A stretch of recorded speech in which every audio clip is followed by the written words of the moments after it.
Il existe l'histoire de deux frères qui ont hérité d'un grand champ et les deux travaillaient ensemble pendant plusieurs années.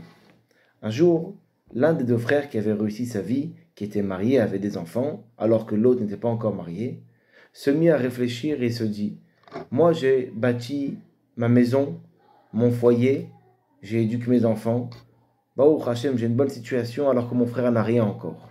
C'est pas normal que je prenne toute la part pour moi, ou une grande partie, ou même moitié-moitié. Non, je devrais donner plus à mon frère, qui doit tout construire, et moins pour moi. Ce soir, dit-il, j'irai déposer dans son jardin une partie de ce que j'ai gagné. De son côté, le frère célibataire se pose la même question. Moi, je suis tout seul, j'ai personne à nourrir. C'est pas honnête de ma part que je prenne une part aussi grande ou que je prenne même la moitié. Il faudrait que j'aille donner à mon frère une plus grande partie parce qu'il doit éduquer ses enfants, il doit payer des frais que moi je n'ai pas. Donc ce soir, j'irai déposer une partie de ce que j'ai gagné dans le jardin de mon frère.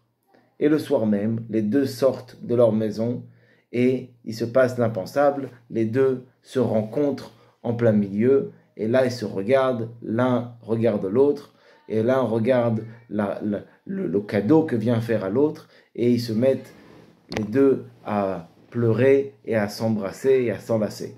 L'histoire nous raconte que c'est à cet endroit-là précis où ils se sont rencontrés, où ils se sont enlacés, que fut construit le Beth Amikdash.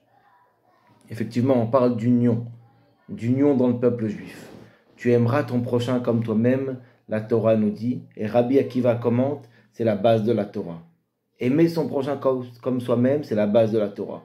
Dans ce cas-là, on pose la question aux élèves de Rabbi Akiva. 24 000 élèves qui sont partis, qui sont morts à cause du fait qu'ils ne se sont pas respectés l'un envers l'autre. Mais comment c'est possible? Tu as un maître comme Rabbi Akiva qui t'enseigne que toute la Torah, la base de tout, c'est l'amour du prochain, et toi, tu ne respectes pas ton prochain, mais de quelle Torah t'as appris? Surtout qu'on parle de grands tzadikim, on parle de grands maîtres qui sont morts, les pauvres, à cause du fait qu'ils ne se sont pas respectés. Alors, la question est-ce qu'ils n'auraient rien appris de leur maître? La réponse est la suivante. Si on regarde dans l'explication, alors effectivement, il n'est pas marqué qu'ils ne se sont pas aimés, mais qu'ils ne se sont pas respectés. Quelle différence il y a entre le respect et l'amour? Eh bien, tout simplement, on peut ne pas respecter une personne par amour. Et c'est ça le problème. Qu'est-ce qu'ils se sont dit, les élèves de Rabbi Akiva? Ils se sont dit: mon frère, je t'aime du fond du cœur, mais regarde, tu sais, le chemin que tu as pris dans l'étude de la Torah, c'est pas le bon, c'est pas le vrai. Il existe une vérité encore plus grande, une vérité absolue. C'est celle que je possède. Viens par amour pour toi, je veux que tu viennes et que tu écoutes comment moi je commente la Torah de mes maîtres. Et l'autre s'est dit en face de lui: pas du tout, tu te trompes. C'est moi qui détiens le Hémet. C'est moi qui détiens le vrai commentaire de mon maître, Rabbi Akiva. Et finalement, chacun de tous ces élèves se sont disputés avec amour pour l'autre sans le respecter. Il est de même au jour d'aujourd'hui. On pense très souvent qu'on a la vérité, qu'on a la façon de faire, qu'on sait comment agir, que ce soit dans notre couple, on sait ce que c'est une maison ordonnée, une maison dirigée, une éducation comme il faut, et on ne s'accorde pas avec notre femme ou avec notre mari.